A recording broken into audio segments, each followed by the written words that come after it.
Now, the State Department has said don't invade the privacy of cleric Anwar al-Awlaki, who was on the CIA kill list.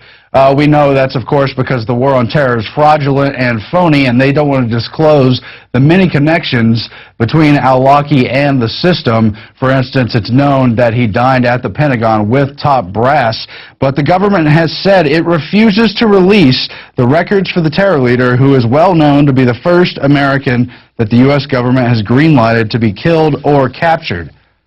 Now, furthermore, a secret panel has said it can now put Americans on a kill list, further eroding the protections of the Constitution, and it says there is no public record of the operations or decisions of the panel, which is a subset of the National Security Council, or how they come to their decision. Neither is there any law establishing its existence or setting out the rules by which it is supposed to operate, and even the role of the president is fuzzy in how these decisions were made.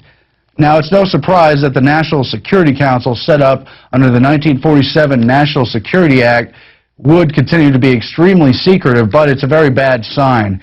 They're really a backdoor for the elitists who secretly run this country. It's no surprise they don't want to disclose what's going on, but we need to pressure them nonetheless not to operate the government in secret and not to have ad hoc rule of foreign policy. Meanwhile, the Predator drone fleets, which took out Anwar al-Awlaki in Yemen, have been hijacked by a computer virus, and the government does not know why and cannot get it out. We keep wiping it off, they say, and it keeps coming back, says a source familiar with the network infection, one of 3 that told Danger Room about the virus. We think it's benign, but we just don't know. Now, this has taken place nearly 2 weeks ago at the Creech Air Force Base in Nevada. The military's host-based security system doesn't know why it's happening and has tried to remove it multiple times, but they cannot. We don't know what this is going to be. We're going to keep an eye on the story, but it may well be another, quote, mole inside the government subverting the chain of military command. More reasons why having computerized drones is dangerous foreign policy, and we need to try to hold them accountable. In economic news, Fitch slices Spain and Italy's credit rating as the EU crisis deepens. Italy and Spain are embroiled in the region's debt crisis and are reliant on European Central Bank to buy out their government bonds to prevent yields from rising to unsustainable levels, and thus they've been downgraded. Italy from AA- to A+, and Spain from AA+ to AA-, signaling just further problems for the European Union, as even the currency itself threatens to unravel, where there will be greater globalist control we can only imagine. Now, the Occupy Wall Street protests have been further co-opted by Democratic factions as MoveOn.org hijacks the Occupy to push Obama tax agenda. That's a story from Paul Joseph Watson, pointing out how the George Soros-funded outfit hopes to turn the Occupy Wall Street protesters into an Obama campaign re-election tool on platforms like taxing the middle class and rich, while the elitists themselves remain offshore, unaccountable to any taxing system. And it's really dangerous because Obama clearly is hoping that, though he's politically dead at the moment, he could be revived by a populist movement and kind of trigger a class warfare scenario. That is something that Rand Paul has also warned about. This story is on the Drudge Report tonight. Rand Paul, Obama's rhetoric could turn Occupy Wall Street protest violent. And we have a clip here. We're going to check out his words right now. Senator Rand Paul. As far as this Occupy Wall Street movement goes, you know, I see it sort of like a Paris mob. I see the president's rhetoric of envy and inflaming the public and saying, go get yours because rich people don't deserve it. I see it as inflaming this Paris mob that I hope doesn't ultimately result in a lawlessness where they say, well, gosh, those nice iPads through the window should be mine, and why don't I throw a brick through the window to get them because rich people don't deserve to have them when I can't have one. Now, Rand Paul is warning because, of course, Obama and the Democratic factions are trying to hijack the Occupy Wall Street protests for themselves. these protests do not have a center, and there's a very diverse group of people, none of them with central aims or goals, and they've been largely nonviolent, but there is always that possibility that things could become more violent. I know there's been many suspected provocateurs as clashes with police have risen a little bit, and there's been tensions. We want to remind everyone that nonviolence is the way, and we want to have a big debate about what to do about this economic crisis. We want to educate people about ending the Federal Reserve as they're angry about what's happening on Wall Street and throughout the country, and we need to keep it civil, of course. We hope nothing becomes further violent. Now, we've seen Herman Cain rising in the polls. He's become really, at this moment, according to the most recent polls, the leader of the GOP race for 2012. He's now been polled at 20 points ahead of even Mitt Romney. And he has kind of that Tea Party coloration, but at the same time, he has been an establishment minion and creature of the Federal Reserve, himself being director of the Kansas City branch of the Federal Reserve, and really has spoken out against calls to audit the Fed. Now, what Herman Cain is saying here is absolutely ridiculous, and he's just running a smokescreen for the Federal Reserve System, which is holding this country hostage. If you're an individual, sure, you can call up the Federal Reserve and take a tour, and they'll tell you a few nice things, but the important message here is that even Congress cannot find out what's going on at the Federal Reserve because they're secretive and unaccountable. You've seen Ron Paul trying to rein in Ben Bernanke and others from the Federal Reserve, and you've seen Senator Sanders being told no from Ben Bernanke. No, we won't tell you where the money went. That, Herman Cain, is why the Fed needs to be audited, and furthermore, they're not friendly if you just show up at the Federal Reserve Bank.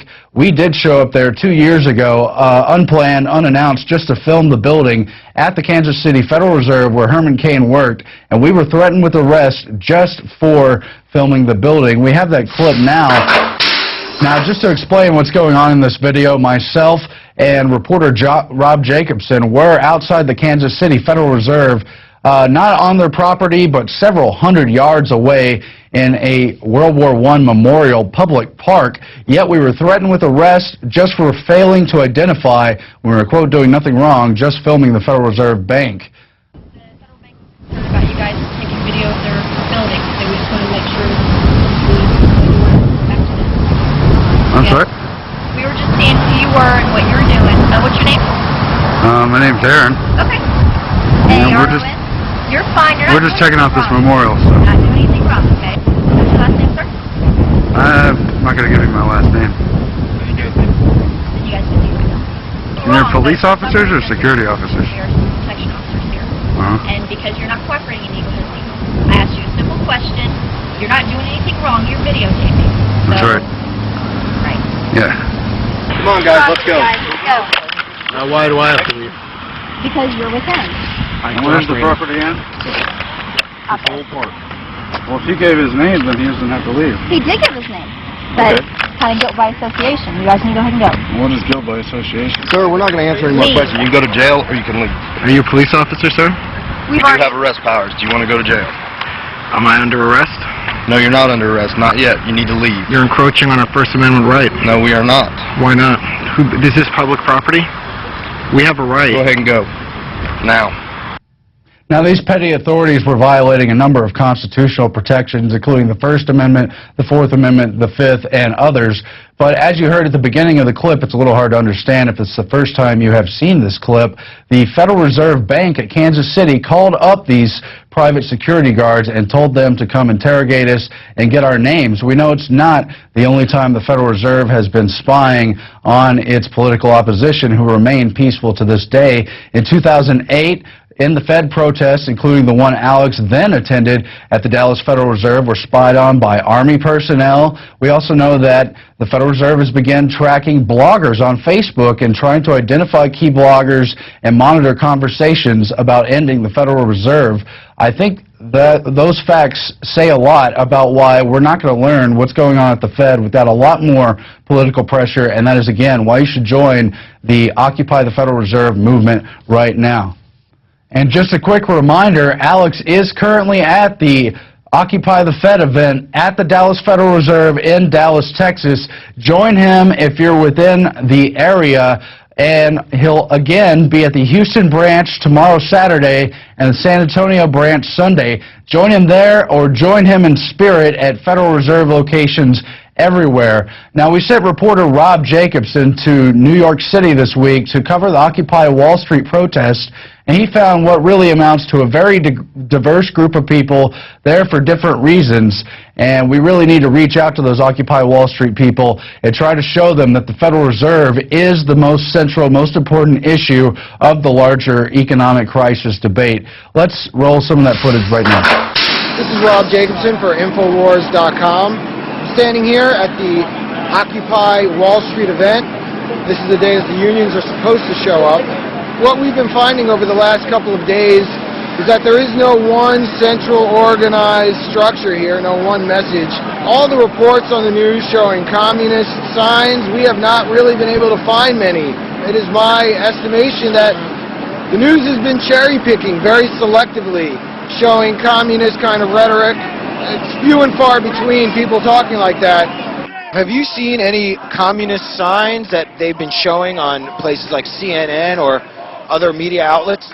Yeah, and then I see a lot of socialism signs, and then a guy has a "Don't Tread Me" flag. Everybody brings their own sort of whatever over here. This is a movement that is really non-sectarian, and a lot of the cult left, the sectarian left, has tried to come here and sort of hijack the movement.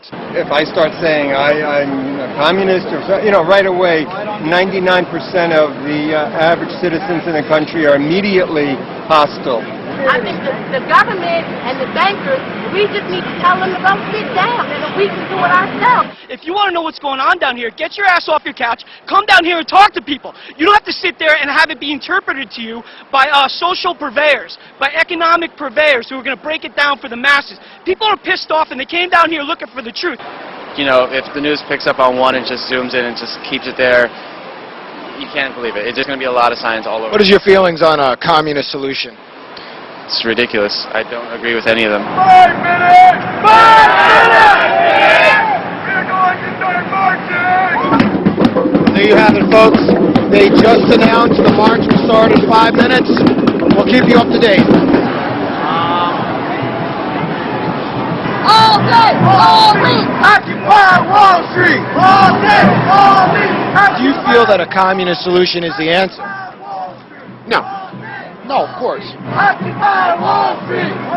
We've been to communist countries, and they're not happy places to be. All day, all week! Occupy Wall Street! All day, all week! And the stuff that we're angry about, it's all the same. I don't care if you're Democrat, Libertarian, we're done with the labels. A lot of people are saying smash quote-unquote capitalism. Do you agree with that? No, I'm hoping that through this there comes some sort of, not answer, but some sort of, I don't know, maybe making way towards an answer, that solution. I don't think it's that easy to say.